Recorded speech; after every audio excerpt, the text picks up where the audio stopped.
بسم اللہ والسلام علی رسول اللہ۔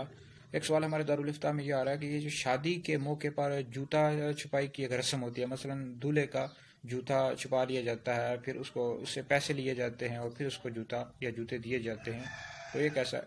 تو یاد رکھیں یعنی یہ رسم تو یعنی جائز ہے، درست ہے، لیکن اس میں یعنی پیسے لینا زبردستی یا اس پر پریشر ڈالنا، بعض اوقات یہ بھی ہوتا ہے کہ وہ پھر ذلت سے بچنے کے لیے کہ اگر میں نے پیسے نہ دیے تو پھر میری بےزتی ہوگی یا لوگ باتیں کریں گے، تو پھر ان کا پیسے لینا یہ جائز نہیں ہے۔ تو بہرحال یہ تو پیسہ عزت بچانے کے لیے پیسے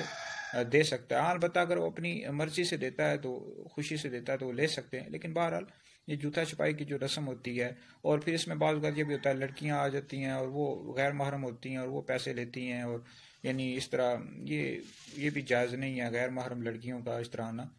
تو بہرحال یہ ایک رسم ہے،